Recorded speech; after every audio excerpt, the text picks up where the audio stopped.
Thank you, everybody, for gathering here tonight. I'm very blessed, very honored to be here with you all, to remember those that we lost. Leading up to tonight, I was trying to write a speech, trying to get something together. My girlfriend Jane, she'll tell you all about it. For me, it was kind of all over the place. I'm very particular in how I want to deliver what I want to say, and I figured the best way to go about it would be to just get up here and speak, just get up here and tell you, what life was like, what happened, and, kind of where things are at now. I come from a big family. I'm one of 6 kids, 5 boys, 1 girl.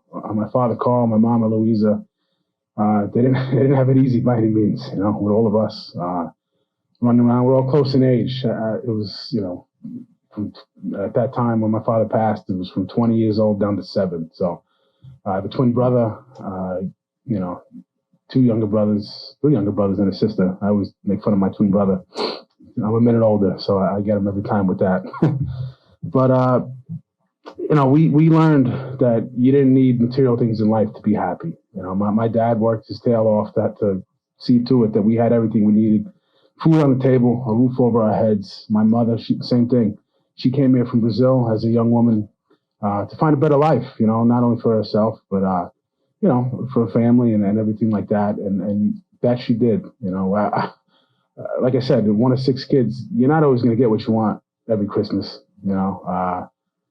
and just in particular, I remember one Christmas I wanted a Tennessee Titans, my favorite football team as a kid. I wanted an Eddie George jersey, number 27, baby blue. And I remember Christmas Eve sneaking downstairs, peeling the wrapper, to what felt like a shirt to me. I saw the baby blue. I was so excited. Number 27, Eddie George. All my friends at school were going to be jealous, right? Come to find out the next day, it was number 26. It was a FUBU jersey, and there was nobody's name on the back. And that's just how it was. I think I got a nice starter jacket and a couple pairs of socks, But we had enough. We had each other, and that's how it was. My dad always took time to be there for us with everything. I remember as a kid, he'd play music for us. My dad was very talented musically. He liked to play the clarinet, the guitar, the saxophone, piano, and those are things that were just, as a kid, you don't even appreciate in the moment. But, when you look back, and those are like the best times of your life. You're sitting there with your family, your siblings, and you don't even realize those moments when you're in them. So he would sit down, he would draw pictures with us, he would play games with us, he'd go out back, toss the football with us, he'd play basketball, we'd be in the pool, he'd take us to work, to the firehouse for Christmas parties, so all these things. And it was wonderful. I loved my family. I loved hanging with my dad. I was so proud, not only the fact that he was a firefighter, but he was my dad, and he was present. He was in our lives, in my eyes, he could do no wrong. He's such a good man. He lived 39 years, a young man. I'm 34. I'll be at his age in less than 5 years. And it's shocking to me how much he completed in his life. It's hard not to compare yourself to your father and the people that kind of got you here. And like I say, I said this the other day, I'm just proud to be his son and, to be part of his family, to be part of my own family, my brothers, my sister, my mother. I got a little emotional before I came up. I'll be honest with you guys. It didn't really hit me all day until right now. So, just bear with me with everything. But I have a lot of great memories of my father from when I was a kid. Just being present. My beautiful and lovely girlfriend Jane here, she remembers my dad when we were in middle school. I want to say 6th grade. My dad would come to the school and he would bring his firefighter stuff and teach us about fire safety. We would have like a little trailer with fake smoke and then have the kids crawl through. And, I was so proud because that was my dad, he was giving back. And, when you're a kid, like, that's my dad. He's a firefighter, no big deal. He saves lives and kitty cats and all that, it was nice. And for me, again, I said this the other day, my dad was like Superman, my mom too. Nothing could break them, I only saw my father cry once. We were in church. I think it was right around Christmas, I want to say, and I saw a tear, coming down his face. I said, "Hey, Pop." I used to call him Pop. "Hey, Pop, what's wrong?" And he just looked at me and smiled and said, "I'm okay." You know, I still to this day think about that moment sometimes because that's really the only time I ever saw my dad upset. You know, he always had a brave face, always had a smile, always laughing, always joking. We were upstate at my mother's. Jane and I were watching home videos, and my dad was recording, you know, family events, family parties, and he always had a little quip, a little comment about somebody. And even though my dad's been out of my life for 21 years, Jane said to me, she's like, "You're more like your father than you know, with all the little jokes and the things that you say." And that made me feel nice, you know, because even though he hasn't been here, I feel like I get to know him a little bit more and more every day. You know, I learn new things. I meet a lot of his friends who, you know, had he been here, maybe I wouldn't get to know. You know, that day, 9/11, when I was a kid, I was 13 years old. My father was off. He worked for a friend. That's a common thing, you know, in any civil servant job. And he went in to work, and I didn't know this till recently, but him and my mother had spoke. The first plane that hit the tower, my dad called my mom as he normally does on his when he gets to work. He said, "Honey, I'm here."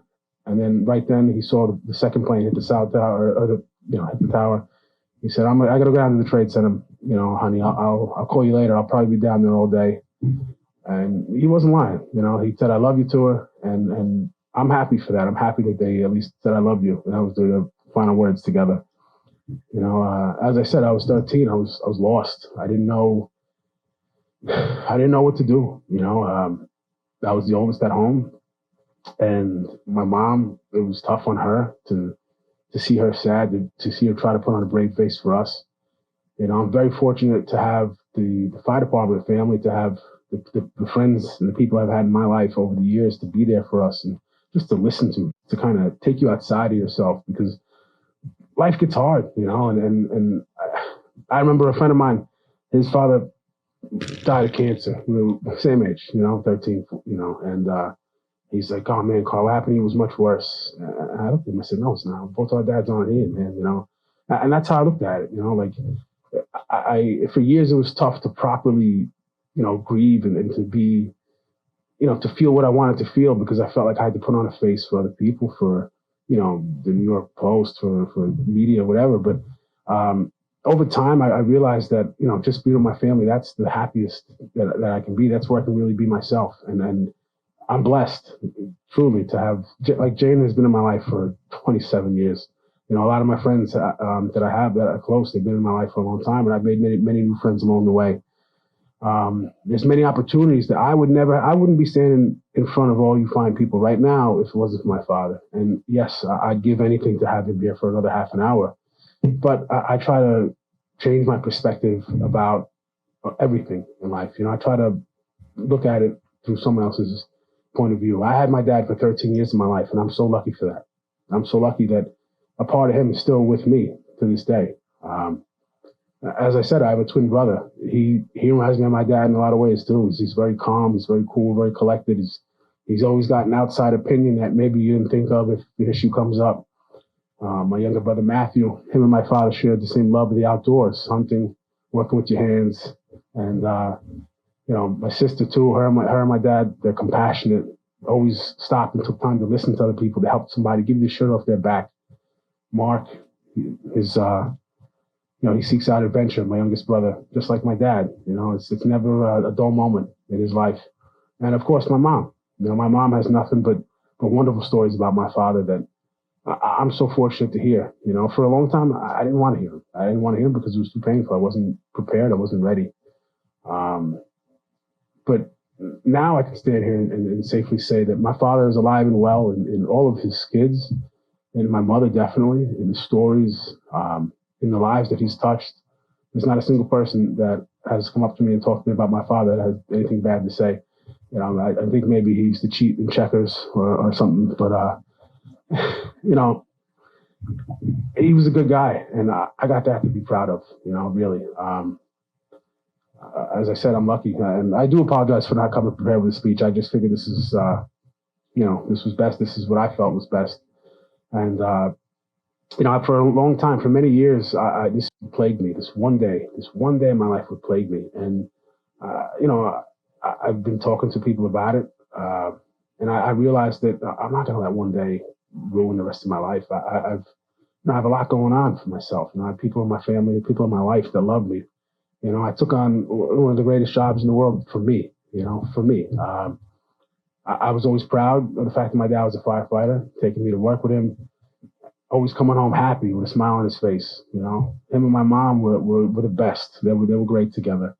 And, really, I never saw my dad angry. I think once my parents got in an argument and I was so scared. I told my teacher in like third grade or something, I said, I think my parents are going to get a divorce, and she called home and my mom whooped me a little bit because for sharing our business, so I learned a lesson there. I did. But, yeah, yeah, what happens at home stays at home. But, yeah, he was a great example of a lot of things. He was just very charismatic, very caring. I don't think I take enough time. I mean, maybe, everybody has lost somebody, and it's easy to, to implode and to fall into your own thoughts and feelings. Woe is me, right? But I don't think enough of us take the time to truly appreciate what those people have really done for us, and that's more of where I'm at in life right now. And I'm not saying it's right, but it's right for me. I'm very happy. I'm very fortunate. I'm very lucky to have the father that I had. A big moment, a big pivotal moment in my life was when I turned 26. Because when I turned 26, that was 13 years without my father. I had him for 13. Now I was without him for 13. And that was a pivotal moment. I was afraid. I didn't know which way to go in life. Who was going to tell me if I was doing right, if I was doing wrong, And, I have a conscience, I know, yes. But everybody needs their father at some point. And I'm fortunate to have always had him with me. He's not here physically, but when I pray, when I having a rough moment, when I'm unsure, that's who I talk to. That's who I look for guidance. And I'm fortunate. I'm fortunate because when I think of him, it's really nothing but good things. It's painful. His birthday's next month, Thanksgiving, Christmas, but life goes on. I still have a big family. I have a beautiful niece, 2 nieces and a nephew. I have all my siblings still here, my mother, my lovely girlfriend as well, Jane. And, I can choose to be stuck in the past, stuck on that one day, or I can choose to change my perspective and be happy, be fortunate, be grateful. A lot of horrific things occurred that day. We lost a lot of people, yes, but a lot of valiant and courageous and heroic things happened that day too. There's a lot of people out there in the world that wouldn't be here if it wasn't for the people that gave up their lives to help other people. My dad was just a regular guy to me. He was my dad. For a long time, it took me a really long time to say, hey, my dad's a hero. Yeah, my dad's this. My dad's just my dad, and that's how I wanted to remember him. It's just my dad. I'm sure he didn't wake up to go to work that morning and say, my name's going to be, in stone forever, this, that, He was just an ordinary guy doing an extraordinary thing, just as those other guys, men and women did that day too. And I'm proud of that because when I go to work, I know my dad's watching me. I want to come home. I do. God forbid if that doesn't happen, at least I know that, I gave it everything I had, but I couldn't be more proud, like I said, of my family, my dad, and where I come from. He's taught me many things. Each and every one of my siblings has as well. It's life has had its ups and downs, as I'm sure we're all accustomed to.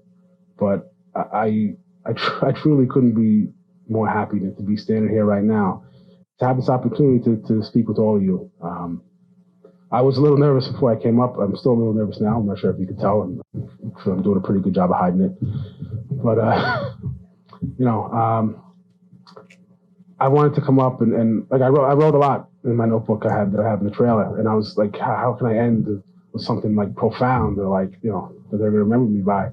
And then as I got closer and closer, I'm like, I don't have to do that. I came here to speak my heart, and tell my story.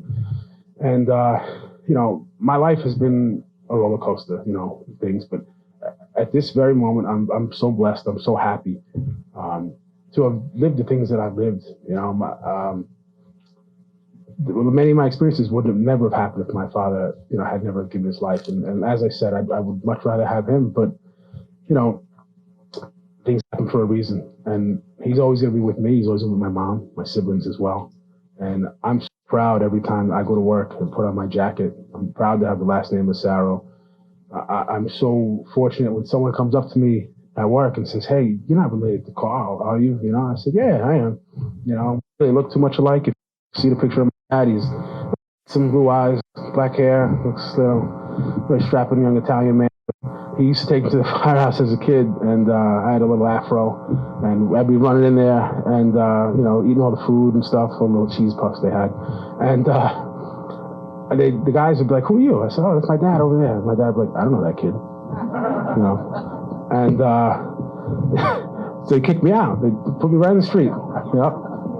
But I knew the code to get in, so I come right back in, and they were like, "What do you do?" It was funny. It was a funny thing, and all those little moments. I look back, and I'm wearing this Grateful Dead pin because my dad was a big Grateful Dead fan. I got one for my little brother. It was the green dancing bear, if anyone's familiar with the Grateful Dead, and it reminded me. It's so silly and it's so funny how such a small thing can remind you of a moment in your life that you never thought you'd ever remember, or you didn't think had any type of significance at all. So I got it specifically to come today. I got this pin. It came in a pack of 3. It came with one of the green bears, and instantly I thought of my mom was in Brazil in 2001. She took half the kids. My dad took the other half, my brother and I, but he had to wait because he had to work. We were in Whitestone. We were at the supermarket or something, but I remember getting Jolly Ranchers. And Dad took all the green apple ones.